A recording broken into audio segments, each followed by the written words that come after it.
আসসালামু আলাইকুম প্রিয় বন্ধুরা, কেমন আছেন সবাই? আমি আজকে সাভারের ভিতরে একটা অসাধারণ জায়গায় এসেছি। অনেক সুন্দর একটা প্রাকৃতিক জায়গা। তো ঘুরতে ঘুরতে হঠাৎ রহমত ভাইয়ের সাথে দেখা হয়ে গেল। তিনি একজন কি বলবো কন্টেন্ট ক্রিয়েটর, পাশাপাশি ফেসবুক পরামর্শ দিয়ে থাকেন। তো তার সাথে একটু কথা বলে, কি বলেন আপনারা? আসসালামু আলাইকুম প্রিয় ভাই, ওয়ালাইকুম আসসালাম। কেমন আছেন? আলহামদুলিল্লাহ, আপনি কেমন আছেন? আছি আলহামদুলিল্লাহ। আমি যতদূর জানি আপনি ফেসবুক ইউটিউব নিয়ে অনেকদিন ধরে কাজ করে থাকেন।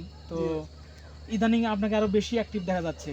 আপনার ভবিষ্যৎ পরিকল্পনা কি এই বিষয়টা নিয়ে? আসলে আমি ফেসবুক নিয়ে 2017 সাল থেকে কাজ করি, কিন্তু দীর্ঘদিন আসলে কাজের ব্যস্ততা, তারপরে আসলে এভাবে প্রফেশনালি কাজ করার কোনো ইচ্ছে ছিল না।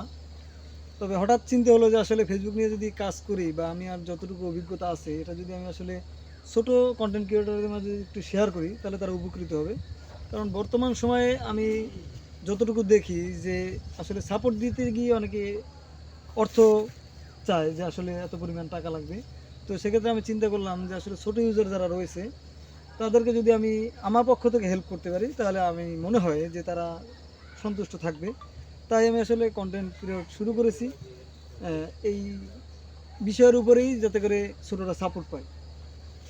অনেক ধন্যবাদ আপনাকে ভাই। আপনি যে একটা উদ্যোগ নিয়েছেন আসলে সত্যি একটা মহৎ উদ্যোগ। কারণ বর্তমানে এই প্রতারণার যুগে কোনো সমস্যা হলে মানুষ ফেসবুকে অনেক টাকা চেয়ে বসে যে এর ছোট্ট একটা সমাধান যেটা মুখে বলে দিলে হয়ে যায় বা একটু হাতে কাজ করে দিলে হয়ে যায়, তার জন্য অনেক টাকা দাবি করে থাকে। যাই হোক, ভাই আমার অনেক সুন্দর একটা উদ্যোগ নিয়েছে। আশা করি আপনার ভবিষ্যতে আরও অনেক দূরে এগিয়ে যাবেন। আপনার প্রতি শুভকামনা রইল, আর এটা আপনি চালিয়ে যাবেন ইনশাল্লাহ। ইনশাল্লাহ আমি চেষ্টা করব ছোটদেরকে সবসময় কাছে রাখার এবং তাদেরকে সাপোর্ট দেওয়ার।